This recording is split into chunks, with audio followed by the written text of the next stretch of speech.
उत्साही personal energy channel में आप सभी का बहुत बहुत स्वागत है। आज हम व्यक्ति और सिद्धांत को समझने का प्रयास कर रहे हैं।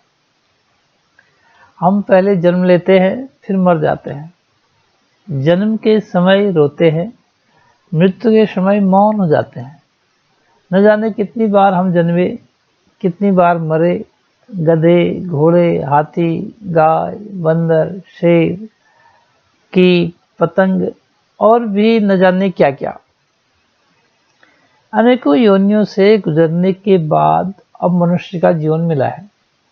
यह सब देखकर ऐसा लगता है कि जैसे इंसान मंजिल पर पहुंचने के लिए अनेकों वाहन बदलता है। पहुंच जाए तो ठीक है, अन्यथा फिर वही भटकन। ऐसा लगता है कि जन्म के समय इंसान के रोने का कारण यह अनिश्चय ही है कि न जाने यह शरीर रूपी वाहन भी मंजिल तक पहुंचा पाएगा कि नहीं। इन्हीं प्रश्नों का हल खोजने का प्रयास करते हैं। वीडियो को अंत तक देखकर जैसा भी लगे अपने कमेंट्स अवश्य दीजिएगा। आध्यात्मिक विषयों पर वीडियो देखने के लिए यदि आपने इस चैनल को अभी तक सब्सक्राइब नहीं किया है तो सब्सक्राइब करना मत भूलिएगा, जिससे कि और अधिक से अधिक विषयों पर वीडियो बनाने के लिए हमारा मोटिवेशन हो सके। प्रश्न जन्म मृत्यु का नहीं बल्कि उस अंतराल का है जो कि जीवन कहलाता है। जन्म मृत्यु के बीच का समय, इस अंतराल में हम व्यक्ति होते हैं। व्यक्ति की अपनी खूबियां खामियां होती हैं। जिनकी खूबियां उभरती हैं वे महान कहलाते हैं, जिनकी खामियां उभरती हैं वे शैतान कहलाते हैं। बीच की एक अवस्था ऐसी भी होती है कि वास्तव में तो इंसान शैतानी प्रवृत्तियों वाला होता है, लेकिन स्वयं को महान प्रस्तुत करता है। कई बार तो वो स्वयं को महान सिद्ध भी कर देता है। करोड़ों का गमन करके लाख का दान कर देना कोई कठिन कार्य तो नहीं। महान बनने का यह आसान रास्ता है। इस अवस्था में भी इंसान अनेकों की श्रद्धा का पात्र हो जाता है। जिस व्यक्तित्व से इंसान प्रेरणा प्राप्त करता है उसके इशारे पर कुछ भी कार्य करने को तैयार रहता है। यह आस्था कई बार इतनी प्रबल होती है कि इंसान विवेक से बिल्कुल नाता तोड़ लेता है और अपने आका के इशारे पर कई बार तो आत्महत्या भी कर लेता है। प्रेरणा का प्रतीक यह व्यक्तित्व चाहे कितना भी महान क्यों न हो, इंसान को कभी भी अपने विवेक का दामन नहीं छोड़ना चाहिए। अध्यात्म अंधानुकरण नहीं जागृति सिखाता है। उत्तिष्ठत जागृत प्राप्य वराद निबोधत। हम सब आकारों में हैं। आकार में विकार तो होते ही है, इसलिए कोई भी व्यक्ति संपूर्ण नहीं हो सकता, लेकिन पूरी तरह अपूर्ण भी नहीं हो सकता। इसलिए किसी भी व्यक्ति में से खूबियां इस प्रकार ग्रहण करनी चाहिए जैसे हम दाल चुन लेते हैं और कंकड़ फेंक देते हैं। यहाँ पर यह समझना अति आवश्यक है कि कोई भी सिद्धांत किसी न किसी व्यक्ति के माध्यम से ही प्रकट होता है, लेकिन इसके बावजूद सिद्धांत व्यक्ति से बड़ा होता है।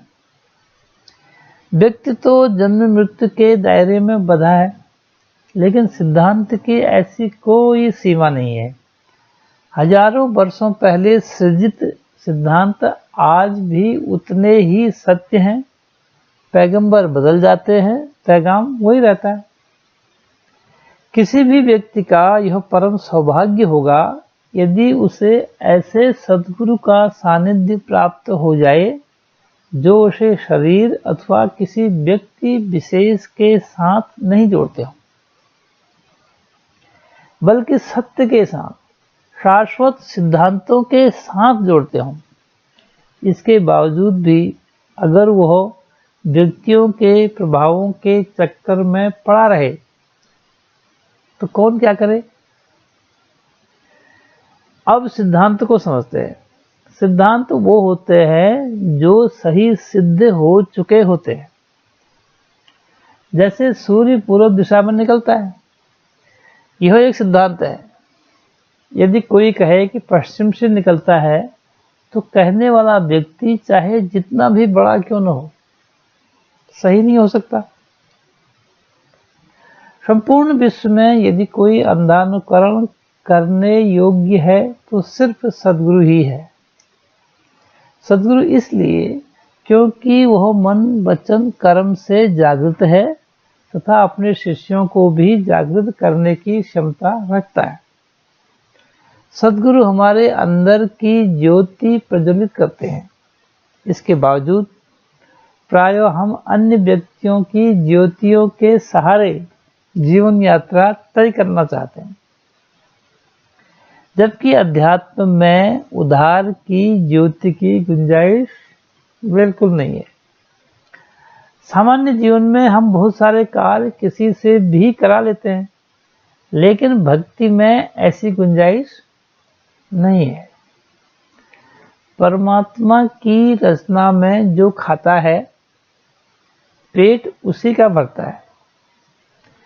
इस सिद्धांत के अनुसार स्वयं के अंदर की ज्योति प्रज्वलित करनी पड़ेगी। व्यक्तियों की खुशामद करके पाया गया स्थान स्थायी संतोष नहीं दे सकता। अन्य के कंधे पर चढ़कर पाई गई ऊंचाई नीचे उतरते ही गायब हो जाती है। अतः अपने दीपक स्वयं बनना होगा।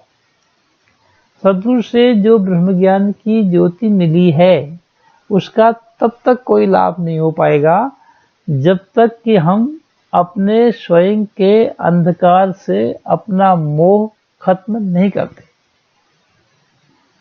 अंधकार व प्रकाश एक साथ रह ही नहीं सकते, इसलिए संकीर्ण सोच को त्याग कर विशाल से जुड़ना होगा। व्यक्ति से ज्यादा सिद्धांत को महत्व देना होगा। अगले वीडियो में किसी विशेष टॉपिक के साथ फिर मिलेंगे। यदि आपको ये वीडियो अच्छा लगा है तो वीडियो को लाइक, शेयर और दिल से सब्सक्राइब कीजिएगा। I love you all.